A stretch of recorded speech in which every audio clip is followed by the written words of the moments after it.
আসসালামু আলাইকুম, সবাই কেমন আছেন? আশা করি সবাই ভালো আছেন। আলহামদুলিল্লাহ আমিও ভালো আছি আপনাদের দোয়ায়। আজকে সকাল সকাল ভিডিও নিয়ে চলে আসলাম। একদম সকালের শুরু থেকে ভিডিও দেওয়া শুরু করছি। সকালে যখন নাস্তা বানাচ্ছি তখন। আর আজকে নাস্তা বানানো নিয়ে একটু নাটকীয়তা চলছে। বলছিলাম যে হোটেল থেকে নাস্তা নিয়ে আসতে, তারা আনবে না। মানে বাবা ছেলে দুইজনের একজনও হোটেল থেকে নাস্তা আনবে না। বাসায় বানানো নাস্তা খেতে নাকি অনেক শান্তি, আর পেটেও নাকি হজম হয়, আর কোনো প্রকার গ্যাস কোনো রকমের কোনো অসুবিধা হয় না। মানে আমাকে যত লজিক যুক্তি যা যা আছে সবগুলোই বুঝাইতেছে। আর গতকালকে হয়েছিল কি, যে এর আগের দিন আমি গুঁড়া মাছ কাটছিলাম, যে আমার হাত ব্যথা হয়ে গেছিলো, কোমর ব্যথা হয়ে গেছিলো। তো সেই কারণে গতকালকে আমার একটু ছুটি ছিল, আমাকে হোটেল থেকে এনে নাস্তা খাওয়াইছিল। তো ওই যে গতকালকের অলসতা ওইটাও রয়ে গেছে। তো আজকে সকালে যেহেতু বলছে, ও বাবা আমারে উল্টা বলতেছে 50 টাকা আমি দিব, তুমি নাস্তা বানাও বাসায়, সমস্যা নেই। তো কি আর করার, তাদের দিকে তাকাই আর নিজের স্বাস্থ্যের দিকে, সবার স্বাস্থ্যের দিকে তাকাই নাস্তা বানাইতে আসছি। আর এই যে রুটিগুলো বানাইতেছি, ইদানিং আমি বড় বড় রুটি বানাই, একটু ভারী, মানে এত বেশি পাতলা হয় না। তো রুটিগুলো খাইতে অনেক ভালো লাগে, মোলায়েম হয়।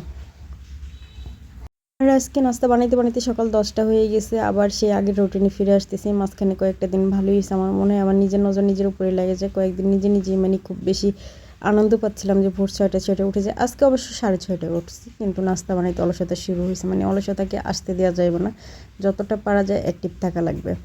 আর যে রুটি বেলতে, এটা হচ্ছে আমার জনমকার রাজ্যের অলসতা। মানে যত অলসতা আছে সব আমার ফিল হয় এই রুটি বানানো নিয়ে। কিন্তু আমি আবার কাজ ধরলে খুব দ্রুত সেরে ফেলি। শুধু কেন জানি আমার রুটি দেখলেই কেমন যেন লাগে। এখন তো তাও রুটি খাইতে পারি, কিন্তু আগে একদমই খাইতে পারতাম না। যখন ডায়েটে রুটি ছিল, রুটি বানাইতাম, রুটি বানায় রুটির দিকে আধা ঘন্টা তাকিয়ে থাকতাম, এরপরে রুটি স্কিপ করে যাই ভাত খাইতাম। তো আজকে রান্না করব, এখন এসে দুপুরে রান্না করতেছি গুঁড়া মাছগুলো অনেক আগে, মানে যেদিন আনছি সেদিনই বলছে যে এগুলো সবার আগে খেয়ে ফেলবা। তো ওই দিন অর্ধেক খাইছি, আর আজকে অর্ধেক রান্না করব। তো গুঁড়া মাছগুলোর আমি কিছুগুলোর মাথা ফালাই দিছি, আবার কিছুগুলোর পেট গাছি, মানে একদম ধৈর্য হারা হয়ে কুটছি। মানে আমার গুঁড়া মাছ কুটার এক্সপিরিয়েন্স নেই। যতক্ষণ আমি 1 কেজি মাছ কুটছি, ততক্ষণে যদি আমাকে বড় বড় 40 কেজি মাছ দিত, আমি সেগুলো কাইটা সব সাইডে উঠে যেতাম। কিন্তু এই গুঁড়া গুঁড়া মাছ এগুলো আমার আঙুলে ধরে না, উল্টা আমার আঙুল কোমর ধরে গেছে, মোড়ার মধ্যে বসে কোমর ধরে গেছে, আর আঙুলগুলোও ব্যথা করছে, রাতের বেলাও অনেক ব্যথা করছে। তো আজকে এগুলো আমি চচ্চড়ি করবো শুধুমাত্র পেঁয়াজ দিয়ে। আর পেঁয়াজগুলো কাটতেও আমার অধৈর্য লাগছে, যেহেতু আমাদের দোকানে বাসা ভুসা যা যা থাকে সবই বাসায় দিয়ে দেয়। ছোটো আলু, এমনি পেঁয়াজ, নরম পেঁয়াজ, গুঁড়া পেঁয়াজ যা যা আছে সব বাসায় দিয়ে দেয়। তো ওই রকমই কিছু পেঁয়াজ 1 কেজি 1.5 কেজির মতো রয়ে গেছিলো। তো ওই পেঁয়াজগুলোরে বাইসে টাইসে একটু কাটছি, কেমন এক একটা মানে এক এক সাইজের করে কাটছি। এগুলো মশলা টশলা দিয়ে চুলার এক পাশে চড়াই দিছি, আর আরেক পাশে আমি এখন মিষ্টি মরিচ ভাইজা নিতেছি, কাঁঠাল বিচি ভর্তা করব।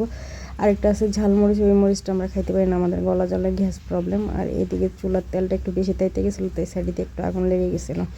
ভাগ্য ভালো আমার মোবাইলে লাগে নাই। তো পেঁয়াজগুলো আজকে একটু মোটা মোটা করে কাটা হয়েছে, মানে অধৈর্য হয়ে গেছে কাজ করতে করতে গরমে। তো ওই পাশের চুলায় জাল কম, আবার এই পাশের চুলায় পাতিলটা চেঞ্জ করে দিলাম। আর এই যে এখানে মাছের চচ্চড়ি রেডি হয়ে যাচ্ছে। তো আল্লাহ হাফিজ বন্ধুরা, সবাই ভালো থাকবেন, সুস্থ থাকবেন, সেই দোয়া রইল। ভিডিও ভালো লাগলে অবশ্যই লাইক কমেন্ট শেয়ার করে পাশে থাকবেন। আল্লাহ হাফিজ।